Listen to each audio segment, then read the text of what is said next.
Anything like violence. So thank you for watching. The coverage will pick up with CNN tonight and its star D. Lemon. The question once again in another community is, are we going to see justice? Or this about what happens to just us? Yeah, well, that's a good question. And a good question is, what is going to happen later tonight? Hopefully nothing. Protests, that they're peaceful, no rioting, and nothing that can harm the community. I'm going to get to it, though, Chris. I'm going to get to our developing news that's happening. Of course, we know that it's happening. This is CNN Tonight. I'm Don Lemon. And take a look now. Let's look live. This is at the fourth straight night of protests in the streets of Brooklyn Center, Minnesota. And we are watching at this hour because there's a curfew that's going to take effect in 1 hour. And usually around this time, things will start to happen because it gets close to the curfew and people are confused about what time the curfew had been. They've been moving it up and moving it back. So we're keeping a close eye on that. So here's what the protesters are demanding. They're demanding justice for Daunte Wright. Daunte Wright is the latest black man to die in an encounter with police. So I want to get right to CNN's Sarah Seidner. She's out on the streets with the protesters now. Sarah, good evening to you. You have been out there covering this since the very beginning. What are you seeing tonight? Yeah. We have seen early on the crowd being a bit more angry earlier, and you're seeing sort of the exchange that happens. Okay, somebody there firing less than lethal rubber bullets. We have seen several people hit with those bullets. We have also seen people, you can see they're spraying pepper spray just over the fence. There's a lot of folks at the very front, closer than normal, right up onto the fence, who have umbrellas. And if you can see those black umbrellas there, and now you'll see bottles being thrown. And now they are firing again. The rubber bullets are quite large. They leave a big mark, and they hurt, but they're meant to push people back, and that's what you're hearing fired. You're also seeing bottles being thrown. Every now and then there's a rock being thrown. I'm going to bring you here. Come with me. We're going to just show you what they've done, because this is a much smaller crowd, frankly, than yesterday and the day before. But if I can get around here, I can show you what some of the protesters have done to try and get close enough to yell at police but not get hit with the rubber bullets. And if you look just there, you will see they have put up makeshift barriers of barricades to try and hide behind those to keep themselves from getting hit, because this is really, really, really, really close. And if you get hit with the rubber bullet right here, it is going to probably do more than hurt. They really leave large bruises, and sometimes if you're close enough, they can break a bone. So the bottom line is folks are planning on being out here after curfew. You are seeing a little bit of that back and forth going on now, a lot of pepper spray. And now you've seen a flashbang. So this is what is starting to happen. You'll see the crowd move back. You'll see the crowd move back. That is a message. Hold on one second.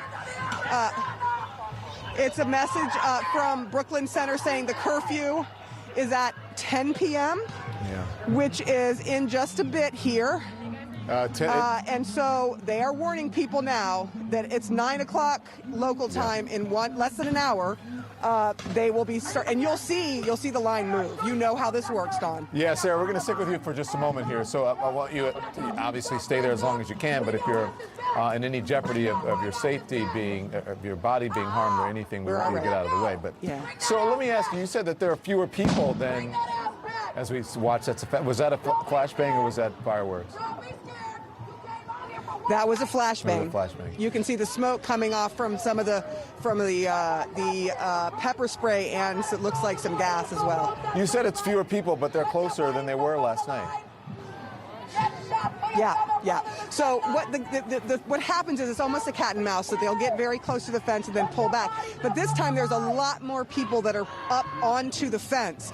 And you are seeing on the other side, it's a little harder to see, but the first line of officers are in riot gear. The second line of people behind those officers in riot gear is the National Guard. And at some point, as curfew gets closer and closer, we will probably see hundreds, just like we did last night, of officers who flank this area and start pushing people to a certain part, trying to get them out and away from the precinct. You're hearing people scream, "Don't shoot," "Hands up, don't shoot." You've heard many of these protest lines before across the country. I know this is one that we all heard in Ferguson a long time ago, it seems, in 2014. That's when it started. But you are seeing the crowd. Yeah, that's right. You're seeing the crowd get very agitated. And there's another rubber bullet, and this is sort of the normal flow of things. That as it gets later and closer to the curfew, you get more and more back and forth between police and the protesters. So that alert that you got, Sarah, are they sending it out to cell phones in the area? Is everybody getting those? The protesters are getting them as well. And you can see behind you, I don't know, they're moving some of those barricades. Have they been sort of moving around with those makeshift barricades all day or all evening? Yep. Yeah, I mean, they've moved them up a little bit, but those have kind of been there. But you'll see they're moving them a little closer and a little closer, depending on, how comfortable they are. And there are also, okay, now you're going to see a firework going right into the police. You're also seeing, you see those lights, the green lights? I'm not sure if you can see that, but there is another flashbang. But this is what's been happening every night. And you're going to see more and more and more of this as we get closer and closer and closer to the curfew. Just a firework. That's all that is. Those are being fired from over there, if you can see them. And okay, now we're hearing from the police who are saying you are hereby ordered to leave the area because this is an unlawful assembly. Everybody has heard this before. But a lot of folks are saying they're staying put and they're going to fight. Okay, another flashbang. So this is the norm, to be honest. Every night we've seen some semblance of this. This just started a little bit earlier tonight. Yeah, as Sarah just mentioned, there's a curfew that happens at the top of the hour, which is 10 p.m. Central Time, 11 p.m. Eastern. That's why, Chris and I had very quick exchange, and I wanted to get right to Sarah because this is when it usually becomes not so peaceful, right? Because as it gets closer to the curfew, and I heard you earlier saying, during the day, most of the time, it's peaceful. And then in the cover of darkness, or as it gets closer to this curfew, that's when the unrest starts. Yeah. Yeah, and usually there are more people that end up coming out because people have jobs in the daytime, and more people will come out in the evening. But tonight it is a smaller crowd than it was last night and the night before that. But they're committed. Let's put it that way. They are committed to being out here, and over again have said they're not leaving when the curfew happens. Now we know that has also been the sentiment in the last couple of nights. But when the police come out with hundreds of officers to push them forward, they do move, and they've been doing this night after night after night. But there are a lot of folks here that just still filled with anger and pain, even though the officer has been booked. She used to work right here at this precinct, and about 8 miles away, she is spent time in the Hennepin County Jail, booked for second-degree manslaughter. Look, people feel like it's a good step in the right direction in their view for some justice. They do not feel like she made a mistake.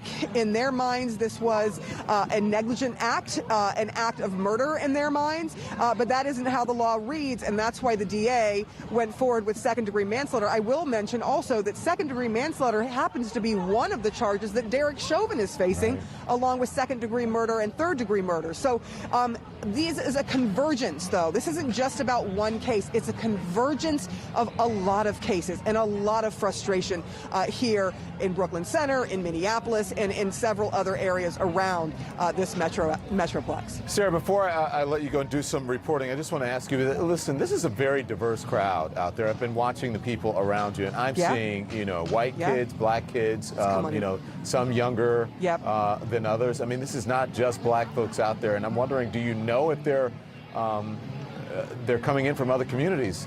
Yeah?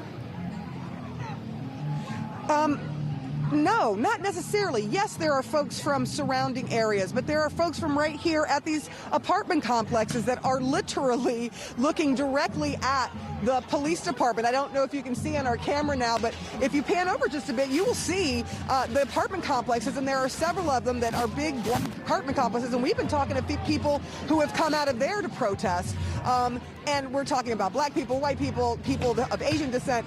We are seeing a lot of different people, and a lot of folks are in and around here, but there are certainly folks who have come in from outside. Some of them here to protest George Floyd, and some of them here to protest as well for Daunte Wright.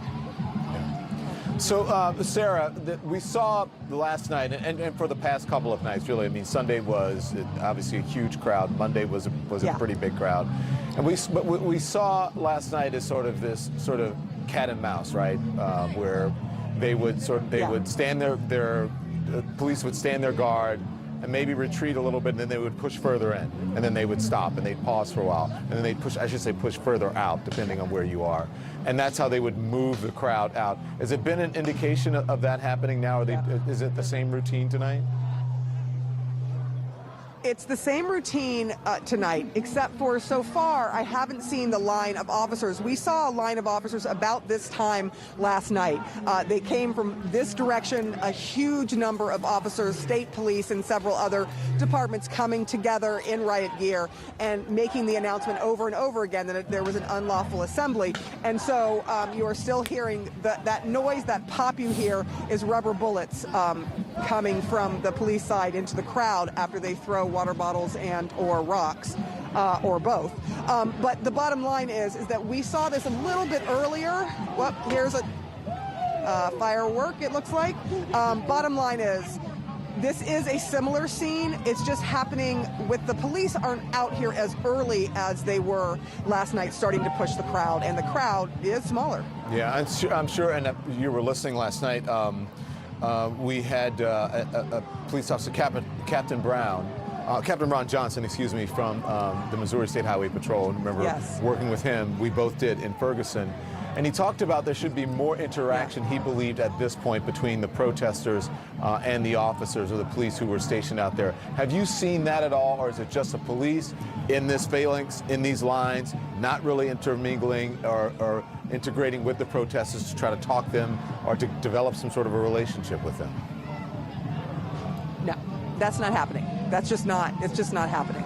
And, you know, from the police's perspective, they feel like all they're going to get back to them is anger and who knows what else. And from the protesters' perspective, the time for talking was before they shot and killed another black man. You know, I think what's happened here is that it's very difficult to have that conversation when everyone is ginned up, and feels so emotional. It's very difficult to have a conversation.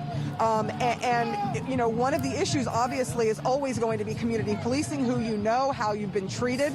There's a lot of frustration here, and that frustration explodes partly because when someone is detained or arrested by police, they have no control over what happens to them, and they feel helpless. And so this is a response in some ways, seeing what happened to Daunte Wright, seeing what happened to George Floyd, their response to that frustration that's been pent up, that helplessness they feel when they are themselves out in the streets and may come into contact with police officers themselves. All right. Sarah Seidner, I want you to stand by. Sarah's there. We're going to get back to Sarah.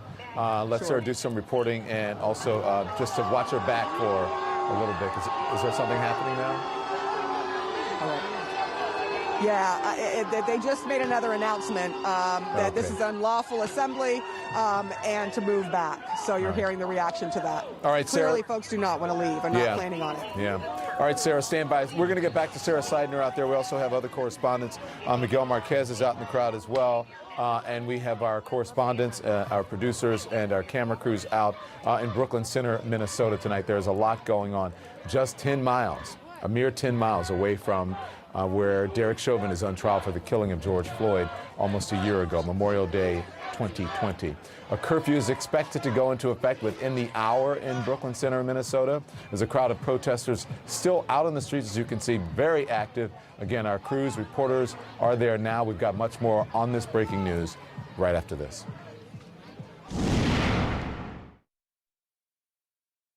Allergy sufferers. Bedtime means it's time to take Zysol. Zysol relieves allergies while you sleep, so you wake refreshed. And in a clinical study, after just 1 day, 90% felt powerful 24-hour relief. So, be wise all. Take Zysol at night. What do we want for dinner? Burgers! I want a sugar cookie! I want a bucket of chicken! I want... It's the easiest because it's the cheesiest. Kraft, for the win-win.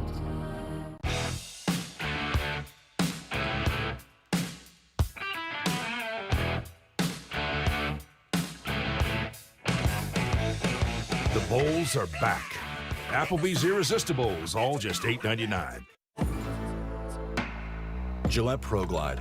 5 blades and a pivoting flex ball designed to get virtually every hair on the first stroke. So you're ready for the day, with a fresh face for a fresh start. For a limited time, get a 5th cartridge free. When managing diabetes, you can't always stop for a finger stick. With the Freestyle Libre 14-day system, a continuous glucose monitor, you don't have to. With a painless 1-second scan, you can check your glucose with a smartphone, so you can stay in the moment. You can do it without finger sticks. Ask your doctor for a prescription today.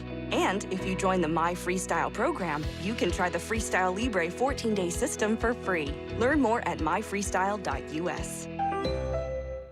Honey latte. What's the Wi-Fi password?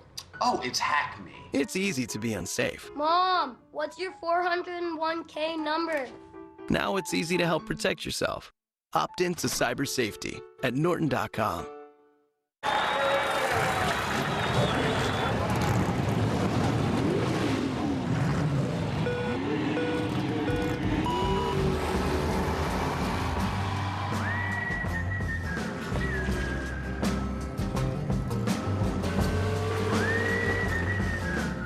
When you save money with Allstate, you feel like you're winning. Safe drivers save 40%. Saving is easy when you're in good hands. Allstate. Click or call for a quote today. When I'm on my hands and knees and I'm digging through the dirt, I feel something in me, like a fire that's just growing. I feel kinder when nature is so kind to me. Find more ways to grow at miraclegrow.com. You can't stop smiling. And why even try? You just turned a dream into something official. You're proud, you're relieved, you're kind of parched. Because you stopped saying maybe and started yelling yes. You damned the torpedoes, forded the Rubicon, and now it's time to conquer Rome, or retail, or whatever. Start your business and keep it running with LegalZoom. Let's make it official. The world around you may seem like an immovable, implacable place. It is not. It can be bright, quiet, and safe. It's a change that'll be felt from this street to no street, and everywhere in between. All it takes is the slightest push in just the right place, and that will be the tipping point that changes everything.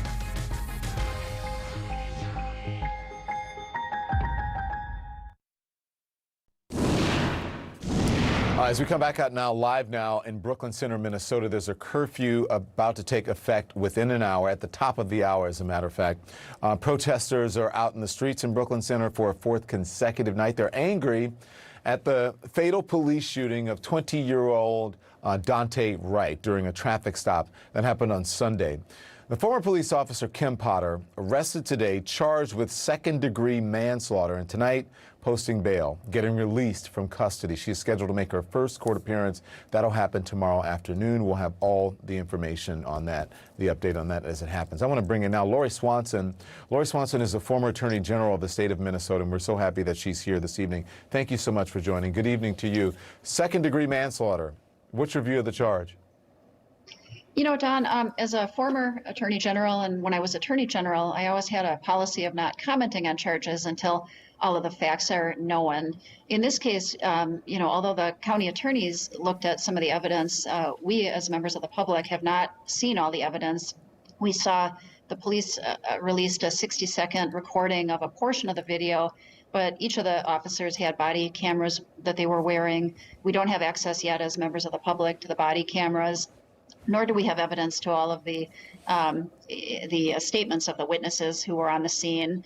Second-degree manslaughter, I would note, is one of the charges that was brought in the case against Derek Chauvin. Right. It essentially involves culpable negligence. In other words, the defendant consciously took a chance at causing death or great bodily harm to another person. So talk to me about that, because again, as you said, in the Chauvin trial, he also faces second-degree manslaughter, but some murder charges too. How do prosecutors decide which charge to go with, and what are the maximum sentences here? Yeah, great question, Don. What they look at are what are the facts in the case, and then what can I prove in trial in a court of law? A prosecutor runs the risk that if they overcharge a case and bring charges that they ultimately can't prove, that they won't be able to get a conviction. In the case of Derek Chauvin, you're right, there were two other charges brought: second-degree murder and third-degree murder. Mm-hmm. And the biggest difference in terms of sentencing is the length of time. Second-degree manslaughter has a presumptive sentence in Minnesota of 4 years, whereas the murder charges have a presumptive sentence about 11 or 12 years. Now, a judge can always do what's called an upward departure, meaning based upon the facts in the case, they sentence somebody to a longer or shorter period of time as well, if they document their reasons for that decision. Lori, this has happened quickly, at least some of the things we've seen. We saw, the officer resigning and then being charged, also the body cam footage being released. I mean, it happened quicker than I've seen it happen in most of these cases. The police chief has resigned as well, but when he initially came out to say that it was an accidental charge, there was some criticism of that. Do you think that played any role in either the charge or the speed at which this is unfolding? I can't stand in the mind of the prosecutor in terms of why they charged it when they did or why they brought the charges that they did. I will say, though, in these types of incidents, we've seen it around the country. We certainly saw it in the Chauvin case. The more, facts can change, facts can develop, evidence can come in a case. And I think whenever you have an officer-involved shooting, it's probably a good idea for those who are involved in the process not to be making a lot of public commentary about what the evidence shows or doesn't show until all of the facts are in, such as, what do all the body cameras show? What do all the witnesses say? There was a passenger in the car in this case. What does she say? What do other people who might have observed it in the community have to say? And I think that's a lesson that could be drawn not just in Minnesota, but in states around the country who are facing similar things in the future. Lori, I have so much more to ask you, but we're watching the unrest happen, the protests in Brooklyn Center right now. We want to get back to our Sarah Seidenberg. Let me thank you. Lori, thank you so much. Lori Swanson is a former Minnesota Attorney General. We appreciate your time. We'll have you back to help you get us through all of this. Thank you so much. Okay. Okay. Thank you, Don. Thank you. I really appreciate it. Sarah Seidner is joining us now, again, from the scene in Brooklyn Center, Minnesota. Sarah, I understand that you got some reporting for us. What do you have? Yeah, the police line. Remember how I talked about the police line coming from that direction? Well, they're coming. It is 30 minutes until curfew, and if I can get you to lift up the camera to show, you see the lights down there. That is the police line on its way. And, everyone can see it coming. They can see where it's coming from, and they know where they're going to be pushed to, which is straight down the street as officers try to get the crowd away from the precinct. I do want to have a conversation with the young lady who is here as we watch that line coming. Her name is Marika. She is from Minneapolis. You're out here tonight. Tell me what it feels like to be out here right now. What is this like out here? And are you afraid for your own safety as the police line comes and as they're sort of fighting back and forth with the folks in the front line there? Well, it's definitely overwhelming to be out here. There's a lot of emotions. I didn't really intend on being out here, but I felt a call. I felt driven to be out here as a mixed-race Indigenous person. I have mixed feelings. I feel comfortable because I have the backing of my community with me. So, What is it that's making you feel uncomfortable? What are those sort of mixed feelings that you're having at this point where you're standing? I guess the use of military force right now being implemented, the flashbangs, the tactics coming out. A lot of people like myself are just out here peacefully protesting and doing mutual aid work. So to be helping our community and unnecessary things happening to us, it's not great. It's hard, and from the police's perspective, I mean, they are taking some rocks and some bottles as well. Yeah. Are you concerned about that as well? As that sort of, it's like this back and forth reaction that happens all night long? Yes. It's preferably if we could protest here peacefully, so it wouldn't be a unlawful gathering or assembly or whatever they're calling it. That would be nice, but to get our voices heard without any destruction would be preferable. So. Thank you very much, Marika, for speaking to me. You know, there's a lot of folks that feel this way. There are also folks that say, we're not going to tell other people how to protest. And, you know, for some people, the frustration and anger and sorrow and rage and all of those things become too much, and they decide that they are going to take a different tact. That does not bode well, though, for those who are here peacefully, because then they end up oftentimes getting hit with projectiles or tear gas or pepper spray. But the police line is coming because there is a curfew, and the curfew is in less than a half an hour. And they do intend to move people out of here like they have every single night. There were some 60 arrests last night, and you can almost guarantee there will be some tonight if folks do not go sort of beyond and leave the area as police are coming their way. And I just want to give you one more look, Dawn, of the crowd, and you can see the officers. They are getting closer. The lights are getting closer, and beyond those lights, closer to the crowd, there are, you know, officers that are slowly making their way up, and that's how they do it, methodically and slowly pushing the protests further and further away. You're just hearing now a rubber bullet that sounds like it was fired, and, you know, you're still hearing the crowd yelling towards police every now and then, throwing a water bottle into the police line that is on the other side of the fence. It does look like there are quite a few people sort of pushing against the barricade there and the fence where the National Guard has its apparatus and its vehicles. But that's the scene right now, Don. And Sarah, as you said, the curfew is about 30 minutes away, and as you can see, Sarah, the fence behind you.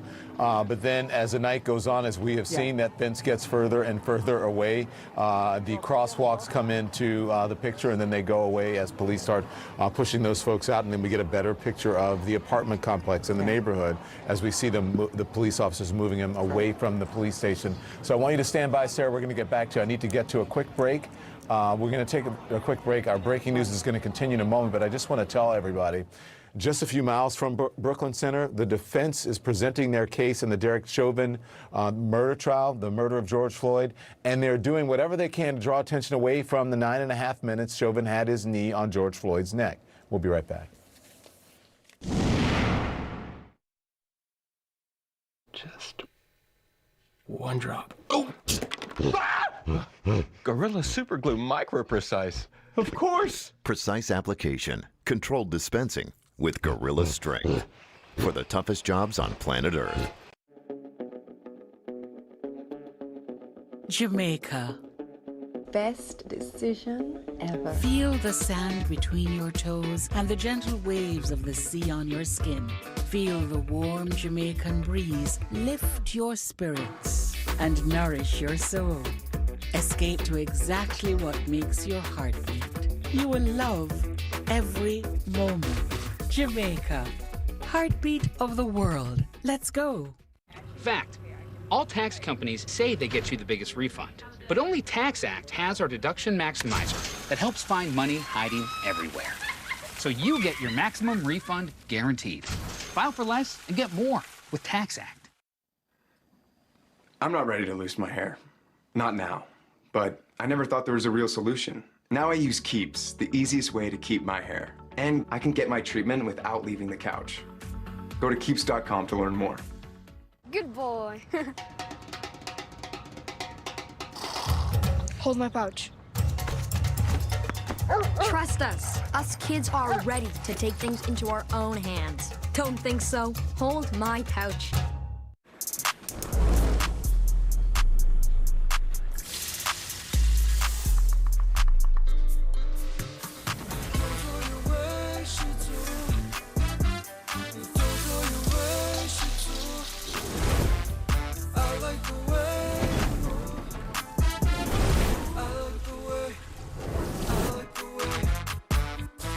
New delicious wok seared steak and shrimp.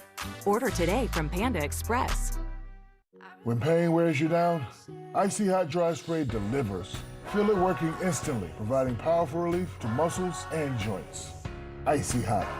And Icy Hot now has a bold new look with the same powerful relief to help you rise from pain. The Harry's razor is not the same. Our razors have 5 German-engineered blades designed to stay sharp, so your 8th shave is as smooth as your first. And we never upcharge you for high quality. Harry's, available in store and at harrys.com. Conversations. Sometimes you agree, and sometimes you don't. Conversations can create change. Let's talk. A new season of United Shades of America with W. Kamau Bell premieres May 2nd at 10 on CNN. Hi, I'm a new customer and I want your best new smartphone deal. Well, I'm an existing customer and I'd like your best new smartphone deal. Do you? Actually, it's for both new and existing customers. I feel silly, but I do want nationwide 5G. I want nationwide 5G. Are we actually doing this again? It's not complicated. Only AT&T gives new and existing customers the same great deals, like the Samsung Galaxy S21 5G for free when you trade in. Dental implants are going to give people that full aspect of their life back. At Clear Choice, we've been doing this for many, many years, and I think we truly help patients change their lives here. It's so meaningful to be a part of that impact. Come in, talk to us. You're going to get an education on what implants are, what the solutions are, what can be done.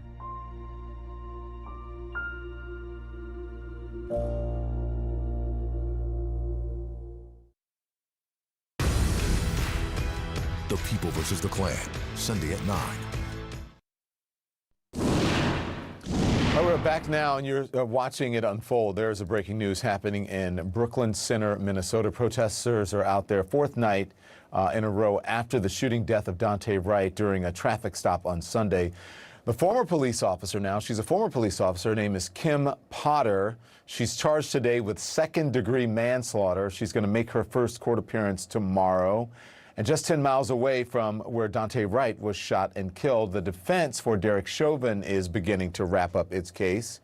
Before I get to my next guest, I just want to say there's a curfew. The curfew is going to happen in about 28 minutes, 27 minutes or so.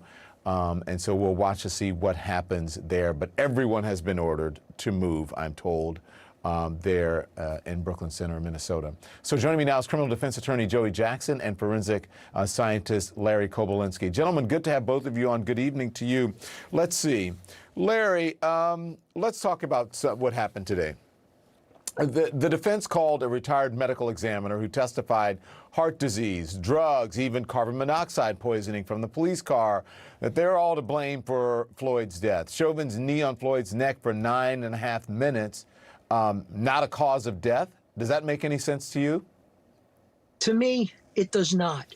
There are a couple of crazy things that I've heard. One is the manner of death was considered undetermined. Every other expert declared this a homicide. It's death at the hands of another. So that was the first piece of information that I thought was a little wacky. Then the primary cause of death, as you pointed out, was a sudden arrhythmia and cardiac arrest. But that was George Floyd's fault because he had an enlarged heart, he had a history of high blood pressure, and he had narrowing of his coronary arteries, the arteries that feed the heart itself. One of the arteries was 90% occluded. But then he listed all these other contributing factors, the drugs on board, the fentanyl and the methamphetamine that we've heard so much about, carbon monoxide, which was a red herring altogether, paraganglioma, which is a tumor that secretes adrenaline, another red herring, and then the adrenaline flowing from the stress of the struggle. So all of this makes not a lot of sense to me. But what's even worse is that what Dr. Fowler said was that putting George Floyd down on the ground prone with handcuffs in the back, even if you put weight on his back, that would not have caused any injury whatsoever. It would not have even affected his respiration. And also, the pressure on the neck did not compress the airway. So none of this really fits together, making any sense. What did make sense is that the defense actually admitted, Dr. Fowler admitted, that once the breathing stopped, once the pulse stopped, Derek Chauvin had an obligation to roll him over into a recovery position and administer CPR, because every minute is more likelihood that he was going to die. Larry, let me play what you just said. Listen. Do you feel that Mr. Floyd should have been given immediate emergency attention to try to reverse the cardiac arrest? As a physician, I would agree. Are you critical of the fact that he wasn't given immediate emergency care when he went into cardiac arrest? Yeah, as a physician, I would agree. Well, I mean, it sounds to me like he's making the prosecution's case. It's even worse than that because he didn't get up. He kept his knees on and the back, no movement. Yeah. Joey, let me bring you in here because, listen, as a layperson, you're the expert here. You're the attorney, criminal defense attorney, so you know this. But it looks like it looks like the defense strategy, obviously they need to create reasonable doubt in at least one juror's mind, all of them, but one or a few. I think that's driving the strategy, but it seems like their overall strategy is like spaghetti. Just throw things against the wall and hoping that they'll stick with one of those jurors. Yeah, it appears to be, Don. Good to be with you and Dr. Kobylinski. Look, here's the bottom line. The bottom line is that you can say anything if you're an expert, but it has to comport with reality, it has to comport with common sense, and it has to comport with the evidence, right? And so he's making, that is, this doctor, he's making all types of justifications: hypertension, blood pressure, COVID, enlarged heart, artery blockage, everything, and even the carbon monoxide, even though he didn't know whether the car was running, but he did because I think it was dripping something from the back. But I mean, the bottom line is that you just can't say anything that you want and expect it to fly. And here's the point, on cross-examination, he was asked, because remember, the defense's contention is that this was a toxic brew. There were so many things going on in George Floyd's body that he had a sudden death, and it was just too late, it was over, and everything else.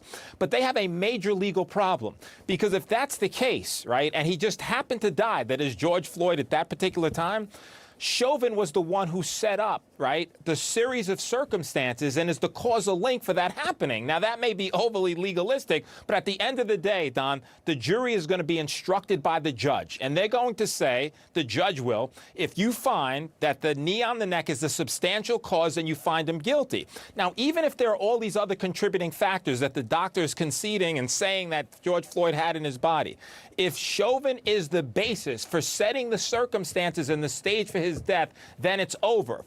Last point, and that's this.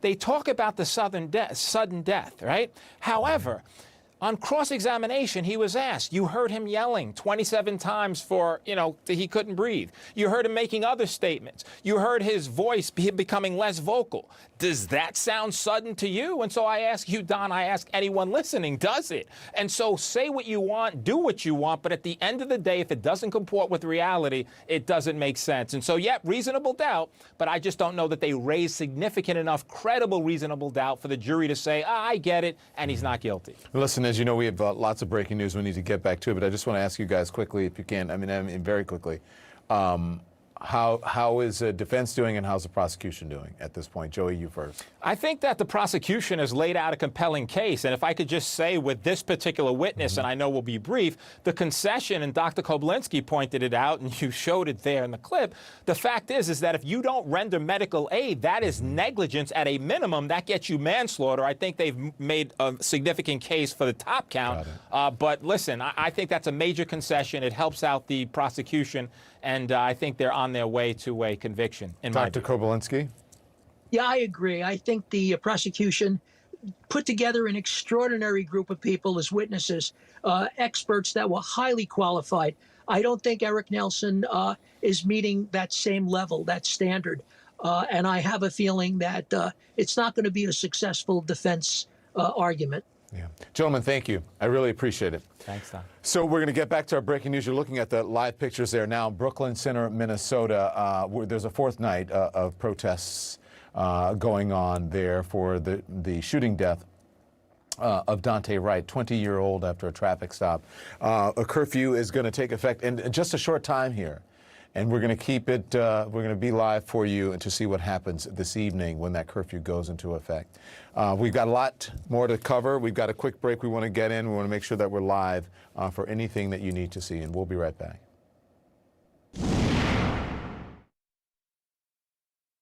Jeff's been to the bottom of the ocean, the tops of mountains, and wherever this guy runs off to. A life well lived should continue at home. With Home Instead Care, older adults can stay home, safe, and happy. Home Instead. To us, it's personal. So what's going on? I'm a talking dog. The other issue? Oh, I'm scratching like crazy. You've got some allergic itch with skin inflammation. Apoquel can work on that itch in as little as 4 hours, whether it's a new or chronic problem. And Apoquel's treated over 9 million dogs. Nice. And the talking dog thing? Is it bothering you?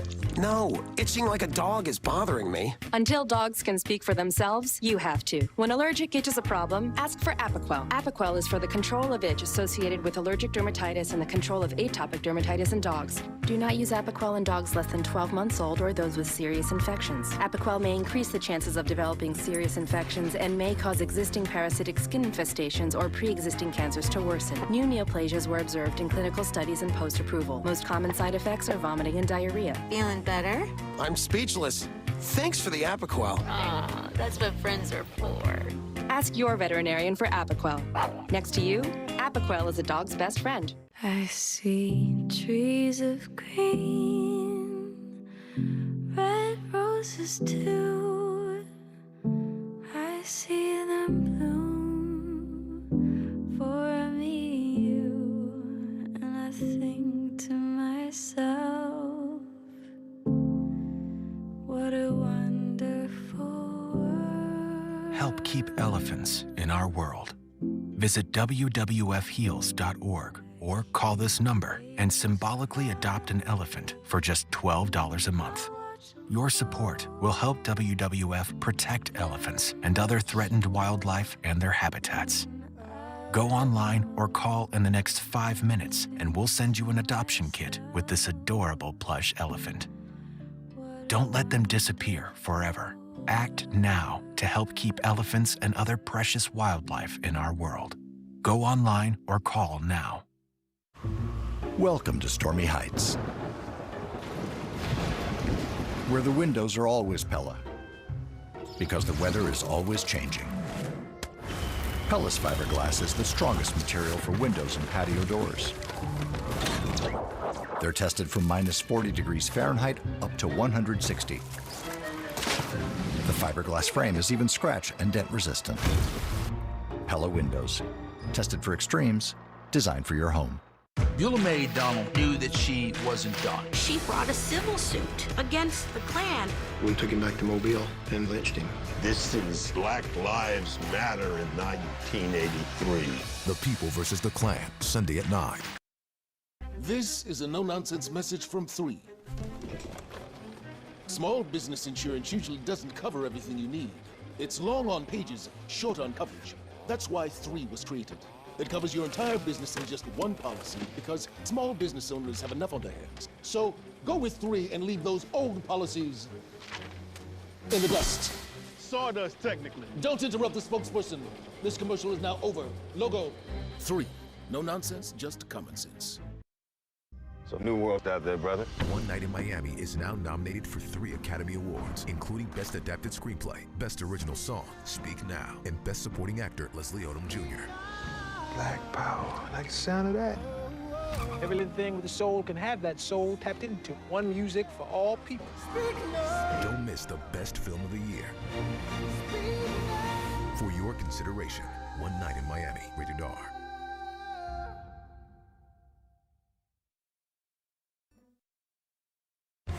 I'm Sarah Seidner in Minneapolis, and this is CNN. Protesters taking to the streets of Brooklyn Center, Minnesota for a 4th straight night, angry over the fatal police shooting of 20-year-old Daunte Wright. Let's check back in now. CNN Sarah Seidner joins us now from the scene. Sarah, we got that curfew happening in Brooklyn Center starting in a matter of minutes here. What are you seeing? Yeah. Yeah, we are about 15 minutes away, and we're seeing the police line pushing closer and closer. There are hundreds of officers. You cannot see them because they are in the dark, but you can see the lights flashing. I do want to quickly get to this gentleman here named Tiger. He approached us. He wanted to talk to us a little bit. I just want to ask you, one question. Why was it important for you to come out here tonight? What was it about what's happened in this community that made you feel that it was so important for you to be out here in the cold? Well, the problem is people care more about a profession than the people that profession hurts. And so we're not here seeking revenge. We're simply seeking justice. That's why we've showed up, and we've been peaceful. Now the cops are shooting chemical ammunition, which actually isn't even allowed in foreign countries. You're not allowed to shoot foreign individuals with this type of gas. So if you can't shoot foreign people with this gas, you shouldn't shoot the American people either. Tiger, you have been out here. Have you been out here the last couple of days?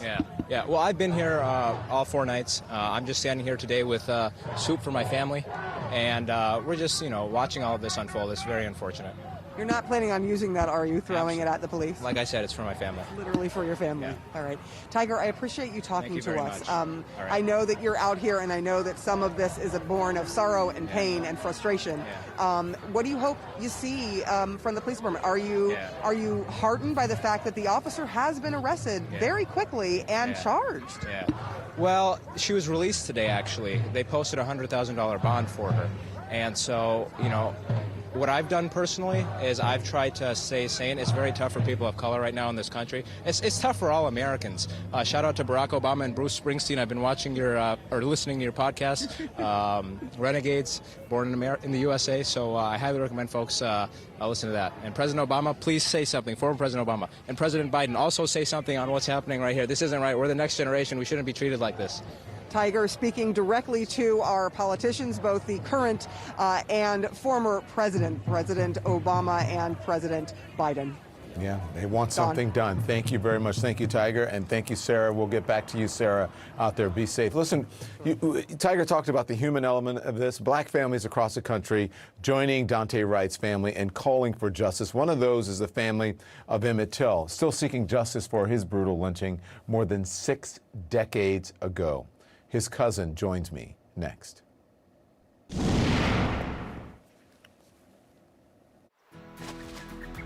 My garden brings us together. My garden is my therapy. Find more ways to grow at miraclegrow.com.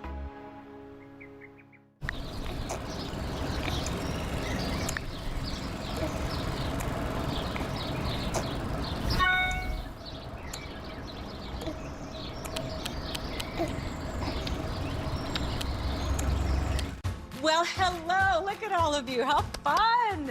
Tell me how much weight you lost with Nutrisystem. 40. 118 pounds. 45.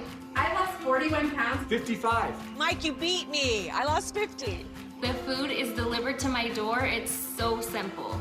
Order right now. Get 50% off a month of meals and 50% off a month of shakes with probiotics to help support your immune system. One word to describe how you're feeling now that you've lost the weight. Energetic. Stronger. Confident. For me, healthier. Lose weight and learn how to keep it off. It's the only weight loss plan you'll ever need. Act now and get 50% off a month of meals and shakes delivered right to your door. Nutrisystem changed our lives, and it can change yours too. Go online or call 877-762-FIT9 to save 50% on a month of meals and 50% on a month of shakes. Hiring? ZipRecruiter helps me find qualified candidates really fast. 4 out of 5 employers who post on ZipRecruiter get a quality candidate in the first day. If you have a job, there's a candidate for you on ZipRecruiter. Try it for free at ZipRecruiter.com/choice. Nail fungus looks nasty. Only OptiNail starts improving the appearance of fungus-damaged toenails in just 2 days. Its clinically proven formula penetrates the nail for results you can see quickly. OptiNail. Give fungus-damaged toenails a makeover. Fine. No one leaves the table till you're finished. Fine. We'll sleep here.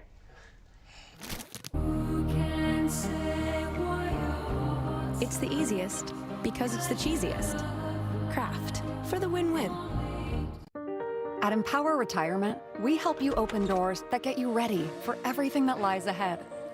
Because your financial wellness is what matters most. behind every door is an opportunity to save for life's moments. So proud of you. These are your goals, and it's time to help get you there. We've been opening doors for more than 12 million customers across America as they save for the future they want. We are Empower Retirement, and we're ready to open some doors for you.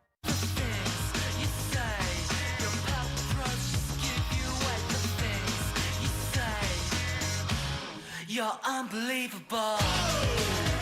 Applebee's Irresistibles are back. Dig in for just $8.99. My name is Austin James. As a musician living with diabetes, finger sticks can be a real challenge. That's why I use the Freestyle Libre 14-day system. With a painless 1-second scan, I can check my glucose without finger sticks. Now I'm managing my diabetes better, and I've lowered my A1C from 8.2 to 6.7. You can do it without finger sticks too. Ask your doctor for a prescription for the Freestyle Libre 14-day system and visit freestylelibre.us to try it for free. I literally Googled best online life insurance. Ladder Life Insurance popped up. Got an estimate and I was like, wait, what? It's like a third of my household's cell phone bill. Congratulations, you have life insurance. Get your peace of mind right there and then. Here's how Ladder works. Answer a few quick questions and get your personalized quote. If you're eligible, we'll cover you with the tap of a button. It's that easy. Come see for yourself why customers love Ladder. $1 Million policies available for just $27 a month. Check your price now at ladderlife.com. The Harry's razor is not the same.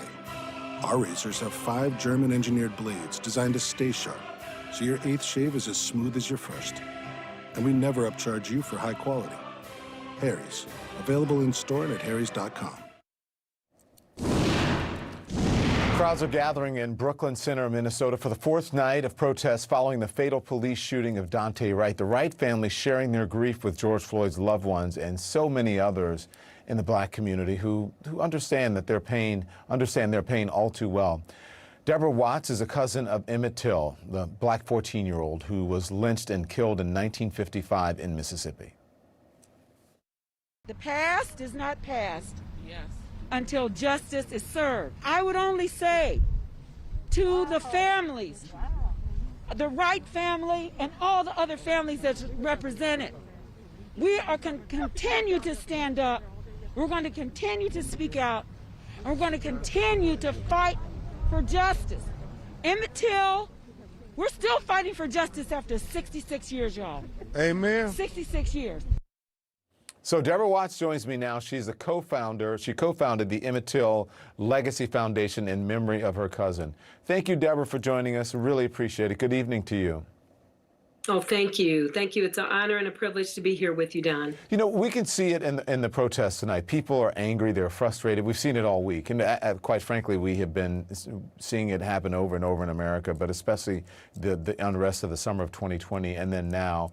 What is it like for you to live there and see what's happening? It is very disheartening, actually, just the murders that have occurred.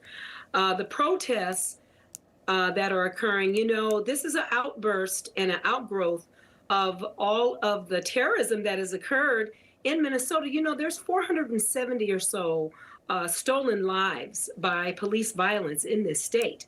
And so that is an outcry that is necessary. It should be peaceful. And I think the authorities should be listening, you know, to that outcry. It is necessary right now. And it is long overdue because of the pain and the grief that is occurring right here in Minnesota.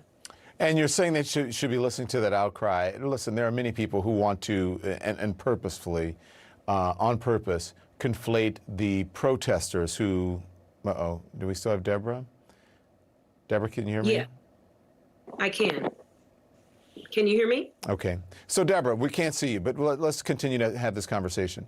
Who will conflate the protesters with the folks out there who are, you know, throwing bottles and who are causing unrest? Two different things. So I just wonder what your response is to that, because you said that the authorities should be listening to these people. Yes, I think that what has happened is that this has been long overdue in terms of understanding what violence against citizens in Minnesota and across this country have meant. We have died, we have been beaten, we have been lynched over the years. So the past is not past until justice is served. So we have to connect the past to the present and the future. And right now, we need to listen. We need to have reforms. We need to take a look at what changes need to be made. We need to no longer die at the hands of police or anyone else that doesn't like the presence of our Black and brown bodies. We need not to be controlled any longer as well. We've been fighting this fight for 66 years. That is too long.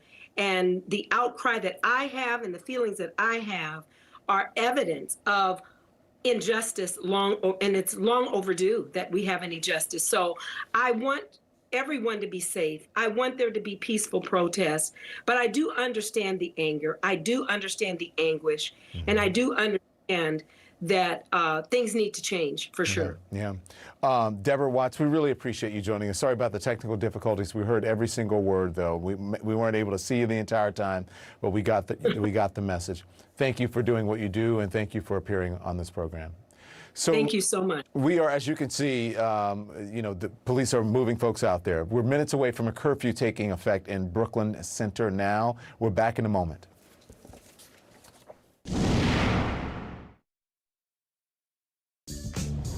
If you love it, spoon it. Introducing Colliders, your favorite candy flavors twisted, chopped, or layered into a dessert that's made to spoon. New Colliders desserts. Find them near the refrigerated pudding. Sarah! Jenny Craig works. Introducing Rapid Results Max. You can lose up to 17 pounds in your first 4 weeks. Doing Jenny Craig, my best decision ever. Limited time offer and flexible delivery options with Jenny Craig. I see trees of green, red roses too.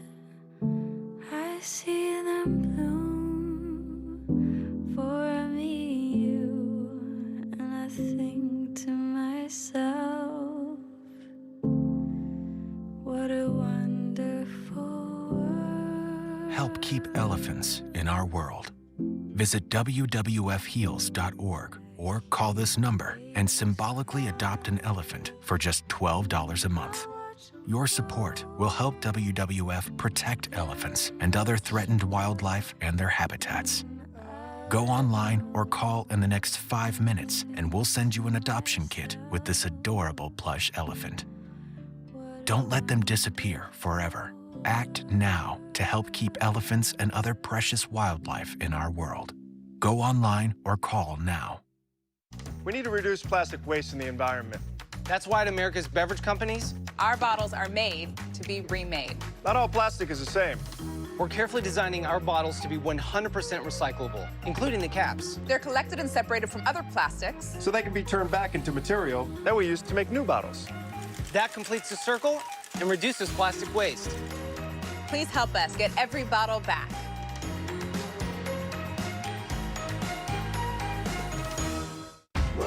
At the UPS store, can you believe all the Ings we fit under one roof?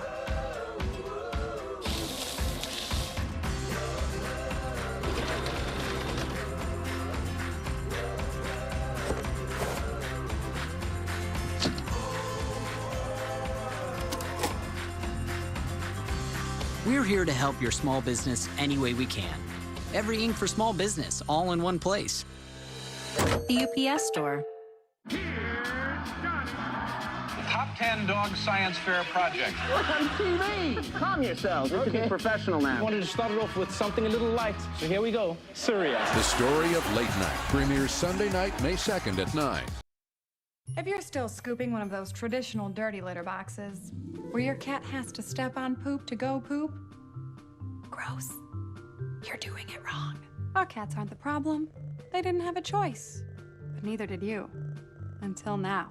Meet Litter Robot, the highest rated self-cleaning automatic litter box in the world. It does all the dirty work for you. You know what I'm talking about. Boop.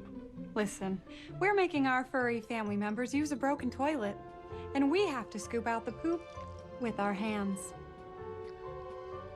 With Litter Robot, you'll never have to scoop. And because there's always a fresh bed of litter, your house won't smell like a litter box. Litter Robot. It's better for you, better for your cat. Don't be a scooper. Order today and we'll give you free shipping and a 90-day money-back guarantee. And a Litter Robot.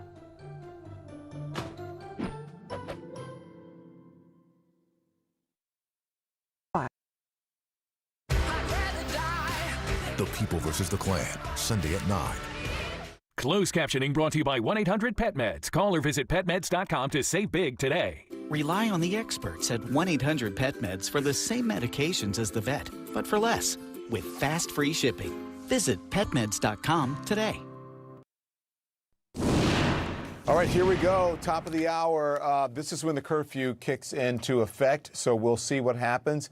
Taking effect right now as protesters are still out in the streets of Brooklyn Center, Minnesota. Fourth straight night, angry at police at the shooting death of Daunte Wright, a 20-year-old black man during a traffic stop that happened on Sunday. The former police officer, Kim Potter, who fired that deadly shot, arrested today, charged with second-degree manslaughter.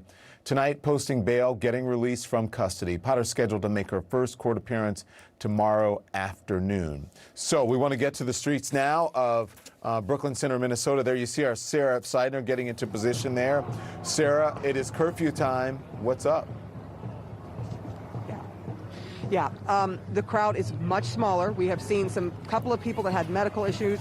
They actually have medics that are out here the whole time that have crosses on them. They will pick people up. They have literally picked up a woman who looked like she had a seizure and took her out to the hospital. We are also seeing people get injured with rubber bullets. We also, remember earlier, we showed there were some barricades and barriers that people had put up, their makeshift. Well, now they have moved them all the way up to the fence.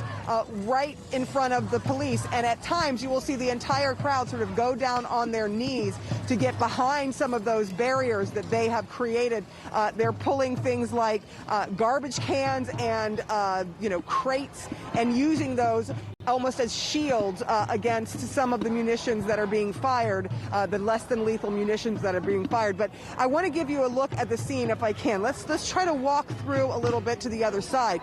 Every now and then you're going to hear a pop. That is a rubber bullet being fired, and every now and then you're going to hear sort of a boom. That is a flashbang, and then sometimes you'll hear fireworks as well. But let me just take you through, because what we're seeing now is the police line coming up, just like they did last night and the night before that.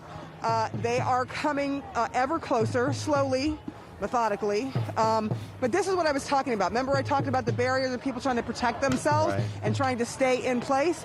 This is new. This has just happened in the last 5-10 minutes, where they have put up barriers, knowing that that line of police can also fire not less than lethal munitions at them. And so folks are preparing for that here, clearly preparing to stay the course as long as they can, Don. All right. Sarah, I want you to stick around just a little bit. Let's talk just for a minute before we bring in, because I want to get some analysis. But I just want to continue with you for a little bit to see, because this curfew just took effect about almost 3 minutes ago, and Sarah Seidner is out in the thick of it. Sarah, around this time in the previous nights, we had seen police be a little bit more forceful, maybe even a lot more forceful in pushing protesters back. Is it because of the size of the crowd, do you think, or do you think that they had just sort of changed it up a little bit, changed their tactics up slightly? Look, the size of this crowd is so much smaller than yesterday, but they are very committed to staying where they're at. We did not see much of this yesterday, where they brought their own makeshift barriers and shields. And so you can see people, I just want to have you come over a little bit to the barrier. You can see people kneeling down. You see them there kneeling down. That drum that is being hit is a Native American tribe has brought a drum, and they've been a part of this as well. Now, every now and then you're going to see a light flaring at us. That is an officer flaring their light at us and flaring their light to anyone they see throwing anything over the fence, trying to point them out, because then after that, oftentimes you will hear a rubber bullet being fired towards that area. But they're using their umbrellas as shields as well to to shield the light, to shield people. But when they are spraying pepper spray, you will see it come through that fence, and that stuff is extremely potent. It's sprayed there, but you can taste it, you know, hundreds of yards away. It stays in your system. So some potent stuff out here. Lots of people, though, staying put. There are several dozen people out here, but there were literally hundreds at this time last night. Dawn? All right, Sarah, I want you to stand by. I want to bring in now CNN's senior legal analyst, Laura Coates, a former federal prosecutor. Laura, thanks for joining us this evening. We have a lot to talk about. This is the fourth night of protests in Brooklyn Center. Curfew is now underway. You see what Sarah is showing us there on the screen. So much anger and frustration on the streets. Is the city doing everything it can, do you think, to calm this unrest? What do you think of how they're handling this? Well, you know, part of the problem is that there is the reason that the George Floyd killing had such a visceral reaction is because it was so illustrative of so many other cases. And you're seeing again now what's happened with Daunte Wright to be illustrative again. And it also showcases this trust gap, this idea that people, even when you have an officer who has resigned, even when you have an officer who is now charged, there is still this trust gap and a lot of skepticism about whether justice will prevail in the form of a criminal conviction. And that's something that seems to have eluded so many different officer-involved cases. And so what you're seeing, I think, is in part that frustration. In other parts, of course, you're seeing people who are committing criminal acts. The looting we saw a couple days ago, I do not equate that with people who are otherwise peacefully protesting and in reaction to those who have died. But you do see, for those who are peacefully protesting and are trying to ensure that there is justice surrounding the shooting and killing of Daunte Wright, you see that trust gap in motion. And it's very hard for any city, any municipality, any leadership to really erode in a day that skepticism. Laura, let's talk about this officer who shot Daunte Wright. She's been charged now with second-degree manslaughter. Explain what that charge means and why the county attorney would decide on that versus a murder charge. Well, you know, we have got a little bit of a lesson, some cliff notes in this with the Derek Chauvin trial, haven't we? Because he was also charged with second-degree manslaughter in addition to other charges. The officer that shot and killed Philando Castile, Geronimo Yanez, same thing. Of course, he was acquitted on that particular account, and we do not know what's going to happen with Derek Chauvin yet. So this is essentially a charge that says you are culpably negligent if you create an unreasonable risk, and then you consciously disregard that risk to human life and do it anyway. It's different from intentionality, which is really a big buzzword in this particular field, because intentionality usually means premeditation of some form or that you intended to kill someone. When you're talking about manslaughter, it's about the negligent aspect of what you've done. More than just ordinary negligence, it's also about recklessness. It's about appreciating a risk and being consciously aware of it. Now, when I look at this, it's a very, very quick turnaround of events. From the time we saw the body cam footage, Don, the time that we actually had resignations, the time that we've now had a charge. So this indicates that this could be an initial charge. It may not necessarily be the ceiling. And of course, at this point in time, all we have to go on is the now resigned chief's statement that said this was an accident. Now, that might or might not be true through the course of an investigation. So the prosecution is essentially securing that there is at least one charge that he or she believes that they can prove through the elements of this crime. But it doesn't necessarily mean that's where it stops. Yeah. As I'm speaking with Laura Coates here, our senior legal analyst here on CNN, and we're watching, keeping an eye on the streets of Brooklyn Center, Minnesota, where a curfew is underway. Curfew is at the top of the hour, about 8 minutes ago. So we'll see what happens there, see if they comply or if there's any unrest, Laura. Let's continue on with our conversation as we watch this. So on that body cam footage, right, we hear this ex-officer now yell, "Taser, taser, taser." Then she grabbed her gun, which was holstered on her right side. The taser was on her left side, right, because that's her weak side. Her right side is her dominant side, right, and they keep the actual handgun on their dominant side. So how will the jury, what will they think about that? How will they react to that? Well, let's go back to what happened at Fruitvale Station with Oscar Grant when you had a number of changes made across different jurisdictions because you did not want to have this consequence, again, this statement that someone could say it was an honest mistake. And of course, that case has more nuances. We have more information about what happened there and more skepticism abounds in that instance. But here, you're supposed to have it at a position that you have to make a conscious effort to actually take the taser versus the service weapon. This is not a rookie officer, though, so training in terms of the sort of muscle memory of it should already be there. They have to be reinstated in their training every single year and have this reviewed. So the idea of how you try to prevent these accidents is to have these guns and tasers not look alike, not have the same weight, have qualitative differences such that accidental grabbing of one or the other will not occur. And you remember the video that we've seen, although it's a very quick sequence of events, you do have this gun visible, even while she's saying taser, taser, taser. So again, it goes back to the unreasonableness about this. Did you create an unreasonable risk? Did you follow the training? Was it in the right place? And would the ordinarily prudent person, sort of the terminology, the ordinary prudent person have made this mistake? That's what a jury would have to be reconciling in this moment. But remember, we are very far away from a trial jury. Yeah. We're more in the, are there plea discussions going on right now between this particular defendant and the Washington County attorney? All right. Laura Coates, thank you. Appreciate your time. Good to see you. I'll see you tomorrow. Protesters taking to the streets now in Brooklyn Center night after night. Outrage over the deadly police shooting of Daunte Wright, the latest in a long line of black men and women to die at the hands of police. I want to bring in now Cornel West. You know Cornel West. He's a professor of public philosophy, at Harvard University. Professor, how you doing? My brother, my prayers are with the Wright family. Prayers are with the Floyd family, but we've got to remember what Mamie Till told us when she gave that funeral over her precious son, which was that I don't have a minute to hate. I will pursue justice for the rest of my life. So the question is, what does a genuine love for black people, a genuine care for black people look like in this situation? And there's a number of different responses to that, but all of us have to come to terms. And we're not just talking about black folk, just as a human being who has a deep care and concern about a people who have been dealing with police who've been out of control since the slave patrol. So we talk about hundreds of years.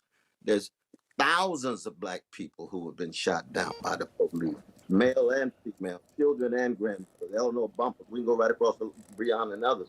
But what does the love of black people look like? See, this is the crucial question for me, my brother. So as we're watching this phalanx of officers push protesters back, and you said the history of policing, slave catching on up to now, is this a surprising culmination of events now that's taking place? Are you surprised by the protest? Obviously, I'm surprised, and one should be, and saddened by the killings, but from the outcry coming from this and considering the history of this country when it comes to policing. No, I mean, as a blues man and a Christian, I'm never surprised by evil. I'm never paralyzed by despair. I'm glad to see people in the street. I wish I could be there. My spirit is there with them. What does love require of us? Some kind of witness, some kind of courageous engagement.